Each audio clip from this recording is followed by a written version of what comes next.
Right, how are you guys doing? Bit of a different video today because all I get from everyone that I meet or that I see on Instagram is what do you use? How do you film your videos? What mics do you use? What camera do you use? So we're gonna go through the full setup of exactly what I use, exactly how I mount it and how I make videos and edit videos so you can do the same thing. Also, shout out to all of you guys as well. This channel is absolutely taking off. I've only had this channel for like 4 months and we're already nearly broken the monetization barrier. So we just need watch time hours. So if you want to watch this video all the way to the end, that would help me out a lot. Yeah, it's raining outside, so that's why I'm not on the bike today. But obviously we've got my lovely AGV K1S. And first off is this front part. You need a chin mount. So this little thing on the front here is a chin mount. And I get it from Chin Mounts. Go on Instagram, type in chin mounts or go on Safari. They're literally like £5 each or £10 each, and they're 3D printed to your exact helmet. So you go on their website and you can literally look for the K1S and it'll have an exact chin mount for the K1S. So it's literally lined up perfectly. I don't even know if you can see that. Yeah, you can see that. It's literally lined up perfectly with the shape of the actual helmet. So there is no gaps. It is completely on that bodywork of the front part and it's not coming anywhere. That is sturdy. This can cope with the speed limit. So you obviously need that to mount your camera to your helmet. You can do the ones on top and the ones on the side. They just look a bit shit. Do not get the one that sticks on the side here and then hooks round to the front. It looks disgusting. You don't need that. You just need a nice sleek chin mount in the front. From there, we'll go on to the camera I use. I can't believe I snapped that. Just so strong. So the camera I use is the Insta360 One RS. Why I chose this one? Because it's cheap. You can pick this up, Facebook Marketplace, 150, brand new, about 220, 240, I think.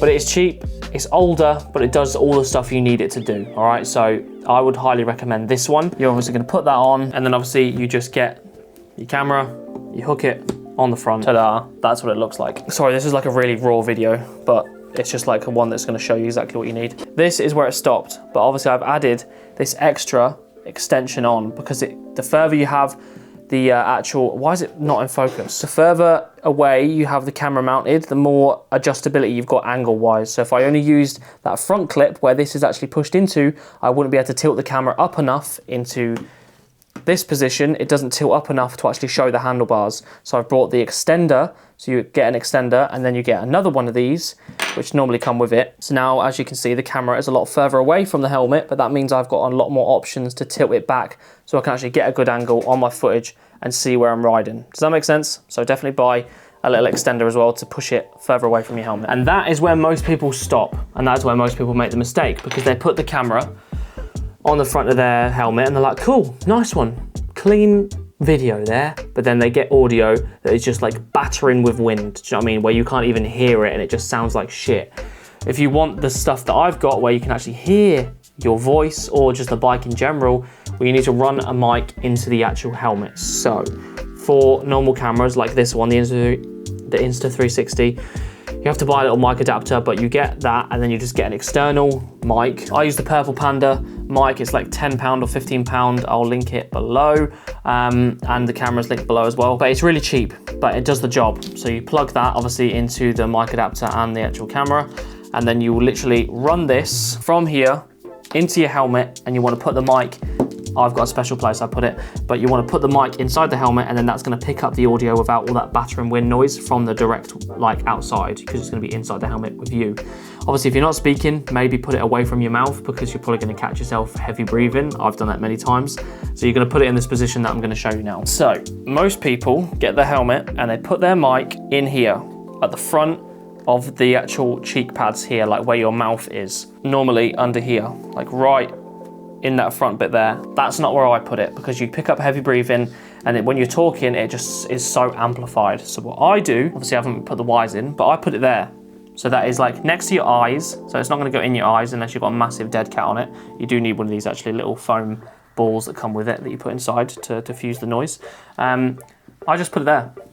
I find that's the best place because you don't get the crazy wind noise from underneath the helmet that is coming in from your neck. You don't get you heavy breathing. You also don't get really amplified noise when you're talking because it's so close to your mouth. You get a nice echoed voice coming from here to the mic, and then for some reason this spot because it's not being hit directly by the wind here, it sort of dampens off when it gets to the sides here anyway, and you can't actually have as much wind noise. So I do think that this is the best position for your mic when you're on your motorbike. Sometimes I do sneak it down this side pad here, which I've been doing at the minute. So I've like put it in here sometimes just to dampen it a little bit more. But to be honest, the most convenient setup is in this one. But for me, right now, I'm not using the in-camera body mic system on this. I'm having to use my external mics that I use for my other channel, which is annoying because obviously I have to record on this and then record on this and then like clap, and then in editing I have to sync them both together, and it's just really annoying. But it is what it is. I did a firmware update and then this actually like broke and glitched. I don't think it normally does that for everyone else, so don't worry about it, but mine's just broken basically. So yeah, I need to get a new one. But it's still the same principle. I put it in the same location. I just have to put an external mic in my jacket. So that's how you get a camera, get a chin mount, put it on, get the extended arm, get an external mic, Purple Panda, get the mic, run it underneath the helmet, pack all the wires obviously in the cheek pad so you've not got wires dangling everywhere, and then put the mic in the temple section for perfect video and perfect audio, right? From there, you need to edit it. So for me, I use Premiere Pro because obviously I have my photography stuff that I do for clients, and then for my other page, and then for these videos. So I use quite a, I wouldn't say advanced, it is an advanced software. To the average person who doesn't really care about like video production and all that sort of stuff, you probably won't give a shit and want to pay for it. It's like £20 a month for Premiere Pro, but it does offer all the best features, audio-wise, video-wise, effect-wise. It is just superior to all the other ones. So I've obviously got my most recent video here, the group ride that we did, which is almost on 2K now, so shout out to you guys. But obviously this is what the software looks like. It's quite confusing to like when you first open it, if you don't got a clue what you're doing. There's like a lot of different tabs, there's a lot of different stuff going on. Once you learn it, it is a lot simpler, but there is free versions and a lot simpler versions that I would recommend using if you don't really care about all this sort of stuff, which is CapCut, or you can use like iMovie on, Mac, or what's the other one? Final Cut or something on Windows. There's loads of free versions of different softwares that you can use. Because all you really need to do, let's be honest, is, obviously look, you see my video here? Are you from the gym? Yeah. You from the gym? You basically, all you need to do is get your footage, and then you just need to do this. You get a little cut tool, cut out all the dead bits, and then put them together. So obviously delete that bit, put that bit together, and then it goes from this bit. Are you from the gym? Obviously this is not a great transition, but it goes to that bit. That's all you need to do to your videos. If you want to make just a standard moto vlog video, you just need to be able to cut sections out to put the decent bits together. That is all you normally need to do. But the reason obviously I use this because I've already got it. But one thing that we all like to do, because obviously we're riding our bikes and we're doing the speed limit, is stuff like this, being able to blur stuff. I do recommend getting this one because it's got the most advanced AI software and like effects that you can put on with the blurring tools. So say you want to hypothetically blur the speed limit that you are abiding by, you're going to click blur, you're going to go to Gaussian blur, and then I can come down to here. I can cut this section here. I can then come over to here. I can press blur, choose this little shape, put it on my little speedo, bosh, press one arrow, wait 2 seconds, that's tracked there, get the blurriness, put the blurriness all the way up. Now watch this.